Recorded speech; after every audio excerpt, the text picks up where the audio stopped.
स्वर्ग और नरक। एक बुजुर्ग महिला की मृत्यु हो गई। यमराज उसे लेने आए। महिला ने यमराज से पूछा, आप मुझे स्वर्ग में ले जाएंगे या नरक में? यमराज बोले, दोनों में, कहीं नहीं। तुम्हें इस जन्म में बहुत ही अच्छे कर्म किए हैं, इसलिए मैं तुम्हें सीधे प्रभु के धाम ले जा रहा हूँ। बुजुर्ग महिला खुश हो गई और बोली, धन्यवाद। मेरी आपसे एक विनती है। यहाँ धरती पर सबसे स्वर्ग नरक के बारे में सुना बहुत है।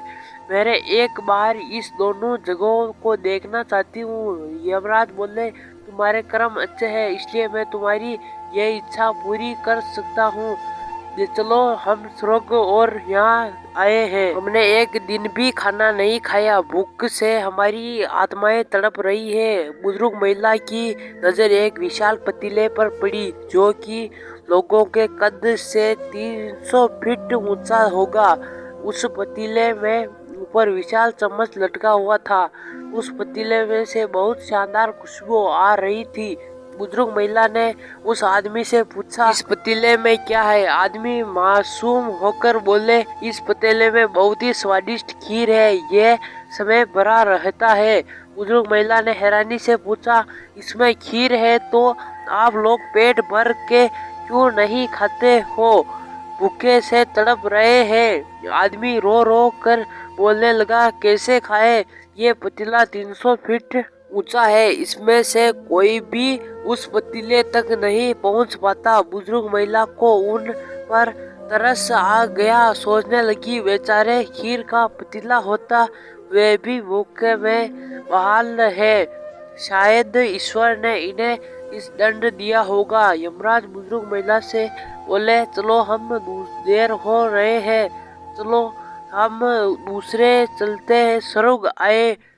वहाँ बुजुर्ग महिला को सबकी हंसने की खिलाने की आवाज सुनाई दी। सब लोग खुश दिखाई दे रहे थे। उनको देखकर बुजुर्ग महिला भी खुश हो गई। पर वहाँ स्वर्ग भी बुजुर्ग महिला की नजर में वो 300 फीट ऊंचा पतीले पर पड़ी, जैसा नरक में था। उसके ऊपर भी वैसा ही चम्मच लटका हुआ था। बुजुर्ग महिला ने वहाँ लोगों से पूछा, इस पतीले में क्या है? स्वर्ग के लोग बोले, इसमें बहुत स्वादिष्ट खीर है। बुजुर्ग महिला हैरान हो गई। उसने बोली, पर ये पतीला तो 300 फीट ऊंचा है, आप लोग तो इस पर बहुत ही नहीं पाते होंगे। उस हिसाब से तो आप लोग को खाना मिलता ही नहीं होगा, आप लोग भूख से बेहाल होंगे। पर मुझे तो आप सभी इतने खुश हो रहे हो, ऐसे कैसे? लोग बोले, हम तो सभी लोग इस पतीले में से पेट भर के खीर खाते हैं। महिला बोली, पर कैसे? पतीला तो बहुत ऊंचा है। लोग बोले, तो क्या हो गया? पतीला ऊंचा है तो यहाँ पर कितने सारे पेड़ है। इस पर ये पेड़ पौधे नदी जलक से पुरुषों के उपयोग के लिए तो बनाए। हमने इस पेड़ों की लकड़ी ली, उसको काटा, लकड़ियों के टुकड़ों को जोड़कर विशाल सीढ़ी का निर्माण किया। उस लकड़ी की सीढ़ी के सहारे हम पतीले तक पहुँचते हैं और सब मिलकर खीर का आनंद लेते हैं। बुजुर्ग महिला यमराज की तरफ देखने लगी। यमराज मुस्कुराए और बोले, ईश्वर ने स्वर्ग और नरक मनुष्य के हाथों में सौंप रखा है। चाहे तो आप लिए नरक बना ले, चाहे तो आप लिए स्वर्ग। ईश्वर को सबको एक समान हालतों में डाला है, इसके लिए उसके सभी बच्चों एक समान है। वो किसी ने भेदभाव नहीं करते। वहाँ नरक में ही भी पेड़ सब थे, पर वो लोग खुद ही आलसी है। उस खीर हाथ में चाहिए।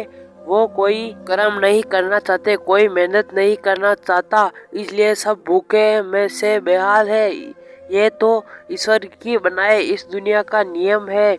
जो कर्म करेगा, मेहनत करेगा, उसी को मीठा फल खाने को मिलेगा। अर्थात स्वर्ग एक नरक आपके हाथों में ही है। मेहनत करें, अच्छे कर्म करें और आप जीवन को स्वर्ग बनाएं। तो दोस्तों, इस कहानी से आपको बहुत कुछ सीखने को मिला होगा। तो दोस्तों, चैनल को भी सब्सक्राइब जरूर कर लें। और दोस्तों, हम मिलते हैं किसी नई कहानी में। तब तक के लिए जय हिंद, जय भारत।